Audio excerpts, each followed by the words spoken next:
Bagged a girl. She was just asking what I did. I told her I worked on Wall Street. She was like, Wall Street, what's that? I work at Walmart. I never responded. I can't make this up. That was in Phoenix. It's probably too hot out there and they is getting fried up. Click subscribe on this channel before we get into this vlog. I'm in Atlanta for the week. Trip started out tumultuous because I had a red eye straight from the club in New York to a 9 a.m. meeting in Atlanta, and Turo messed up my booking for my original car. But they replaced it with a range that's my favorite color, so I guess we cool. First stop was Publix. Had to grab some fruit. You know what I'm saying? I eat fruit. Here's a cheat code. Go to the grocery store fully dressed, you're gonna bag something. You know what I'm saying? You're gonna bag something when you buying fruit. You ain't gonna bag nothing when you buying sandwiches with extra mayonnaise and all of that, you know what I mean? But, shorty see the checkout, she intrigued. They played 8 Lil Baby records back to back, and the crowd rapped every single word, women included. That's when I knew Atlanta is different, yo. Like, the women even knew Future, My Savage's word for word. I was in love, for real. So I couldn't come to Atlanta without sliding on my Cocktales podcast family. You know, we've been on tour all year, hitting different cities. So when I touched down in Atlanta, I hit up Kiki. And I was like, yo, I want to come through the studio, maybe get some behind the scenes footage, see how y'all record. And she was like, oh, what's up? Like, you want to be a guest tomorrow, or you just trying to pop in? And you know me, I ain't no punk. So I'm like, yeah, I'm trying to be a guest. I ain't planning on being a guest, but yeah, let's do it. Let's be a guest. So I ended up recording on the Cocktales podcast. It got crazy. Let me know what y'all think. How do you usually meet women? I pull up in the field. In the field.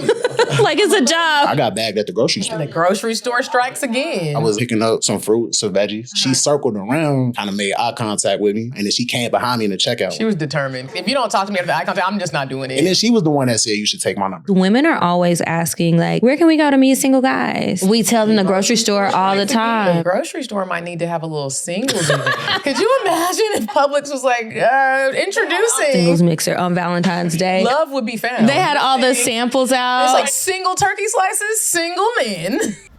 Overall, I love my experience on the Cocktales podcast. I mean, I already know Kiki and Medinah, personally, just from being on the road. And I just want to express that that's really them. They aren't putting on an act. They're not turning it on and off for the camera to a certain extent. Like, this is authentically them. And it's just very eye-opening and inspiring to know that, if you want to do something at a high level, then this is the way you do it. I've been on other podcasts before, but this was a completely different experience. You see production, you see the meticulous way that they have their hair and makeup and wardrobe. They have a whole staff there. Like, this is not a game. Like, I've been on other podcasts, but this was like the NBA. The conversation moves so fast.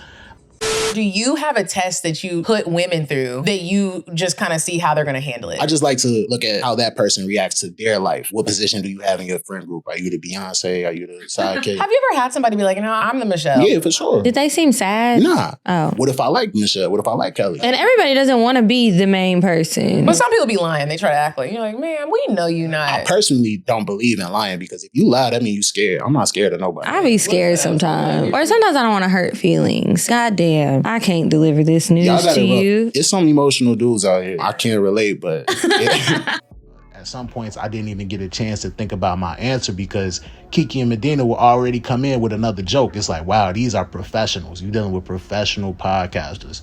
My respect for them was already high, but after this podcast appearance, it's just through the roof. Shout outs to Kiki and Medinah, y'all the coolest. Kiki and Medinah have the most off-the-wall, craziest story, sexual experiences. I just got in where I fit in. I did tell a couple secrets on there that I probably should have kept, but, to that person that I mentioned, you know who you are. Let's just keep that between us. We don't have to take that to the internet. Tell the story. Tell the story.